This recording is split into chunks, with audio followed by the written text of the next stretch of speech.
Video dugaan pungutan liar yang dilakukan Oknum Lurah Paninggilan Utara, Kota Tangerang, Banten viral di media sosial.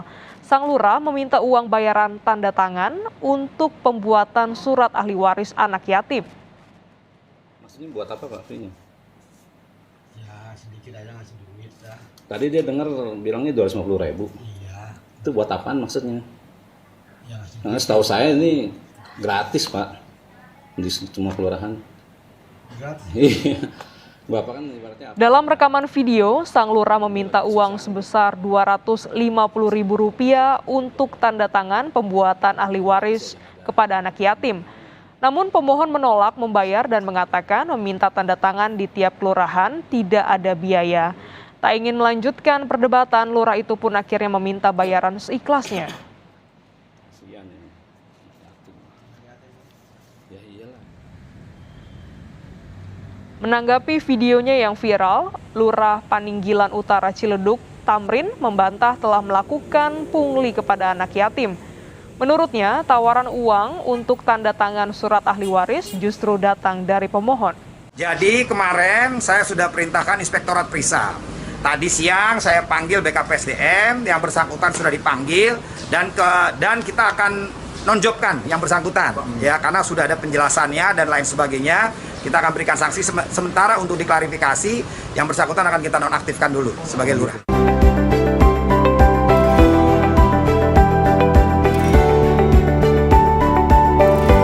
Halo teman-teman, hari ini kita membahas video YouTube terkait bad practice dari sisi pelayanan publik, whole of government, dan manajemen ASN-nya ya. Saya akan menanggapi video itu mengenai bad practice dari sisi pelayanan publik.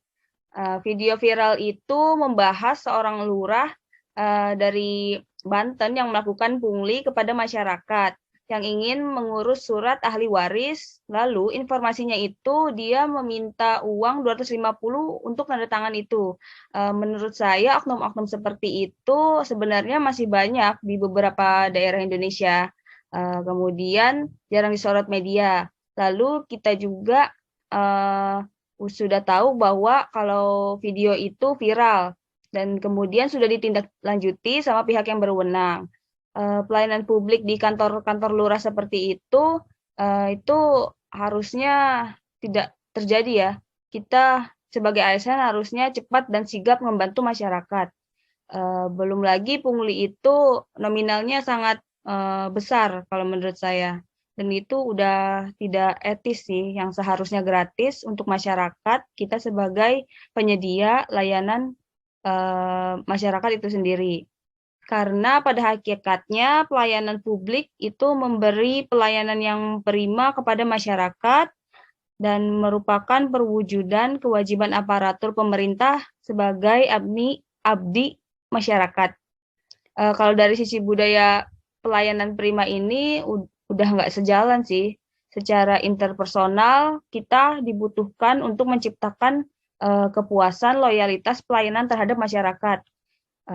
Kemudian kita harus menerapkan keakraban, kehangatan, penghargaan, kedermawanan, kejujuran dalam kegiatan pelayanan sebagai seorang pemberi layanan masyarakat.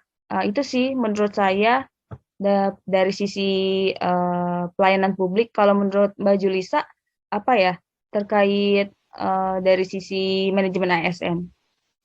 Oke, teman-teman, pada kesempatan kali ini saya akan coba menganalisa dari sisi manajemen ASN. Nah, seperti kita tahu, manajemen ASN itu lebih menekankan kepada pengaturan profesi sebagai pegawai, sehingga diharapkan akan tersedia SDM ASN yang unggul dan selaras dengan perkembangan zaman. Nah, dalam hal ini adalah kode etik kan. Selain itu, dalam manajemen ASN juga mengatur tentang kedudukan, peran, hak, dan kewajiban seorang ASN atau PNS. Pada kasus ini, kita mengambil contoh Pak Lurah yang pungli ya. Nah, lurah tersebut jelas melanggar kode etik profesinya sebagai lurah dan jelas lalai dari kewajibannya sebagai ASN atau PNS. Yang pertama itu dalam hal yang bersangkutan itu tidak melaksanakan tugas kedinasan dengan penuh pengabdian, kejujuran, kesadaran, dan tanggung jawab. Yang kedua, beliau itu tidak menunjukkan integritas beliau dan keteladanan dalam sikap, perilaku, ucapan, dan tindakan kepada setiap orang yang ada di dalam instansi lurah tersebut maupun di luar instansi kelurahan tersebut gitu.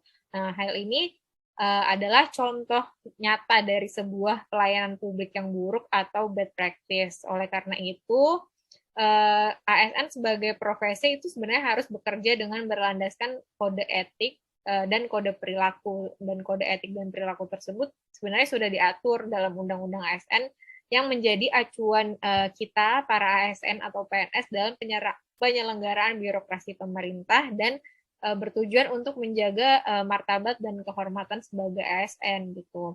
Nah, mungkin kalau dari Mas Fahmi bisa dijelaskan analisis dari sisi whole of government-nya, silakan Mas.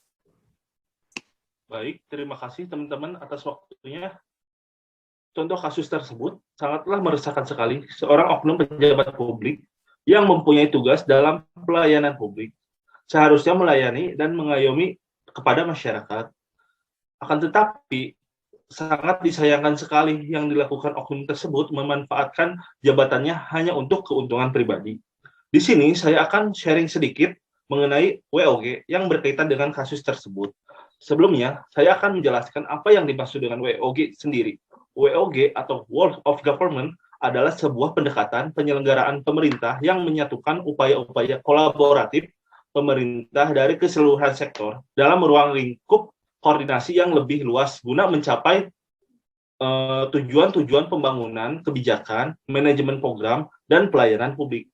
Oleh karenanya, WOG juga dikenal sebagai pendekatan integrasi, yaitu pendekatan yang melibatkan sejumlah kelembagaan yang terkait dengan urusan-urusan relevan. WOG atau bisa diartikan secara sederhana, yakni integrasi institusi atau penyatuan kelembagaan secara formal maupun informal dalam satu wadah seperti halnya baik itu pelayanan jasa, pelayanan barang, dan pelayanan administrasi. Kasus tersebut merupakan kasus di mana penyalahgunaan jabatan untuk berbuat pungli dalam memberikan pelayanan administrasi, yakni jasa pembuatan tanda tangan ahli waris. Mungkin di sana tidak adanya penerapan WOG dalam hal pelayanan administrasi seperti penerapan satu pintu atau mall pelayanan publik yang dapat mencegah perbuatan pungli atau KKN yang dilakukan oknum pegawai pelayanan publik. Kalau misalnya di daerah kota tersebut ada mall pelayanan publik, bisa jadi masyarakat tidak mengetahui atau aksesnya yang sangat jauh untuk menjangkaunya. Hal yang harus dilakukan oleh pejabat publik atau penyelenggara publik, yakni melakukan promosi dan atau membuat mall pelayanan publik di setiap kecamatan agar mudah dijangkau oleh masyarakat. Dalam hal ini, pemerintah sendiri terus menggaungkan, terus berupaya setiap daerah untuk memiliki pelayanan satu pintu dengan berlandaskan hukum yakni Peraturan Presiden Nomor 97 Tahun 2014 tentang penyelenggaraan pelayanan terpadu satu pintu. Demikian, terima kasih. Menurut saya udah cukup diskusi kita hari ini terkait video bad practice pelayanan publik, whole of government, dan manajemen ASN. Semoga dari video tersebut kita dapat jadikan pelajaran dan tidak dijadikan contoh, dan kita sebagai generasi muda menjadi ASN yang lebih baik. Sekian menurut saya dan terima kasih teman-teman untuk diskusinya hari ini. Sampai jumpa. Sampai Terima kasih.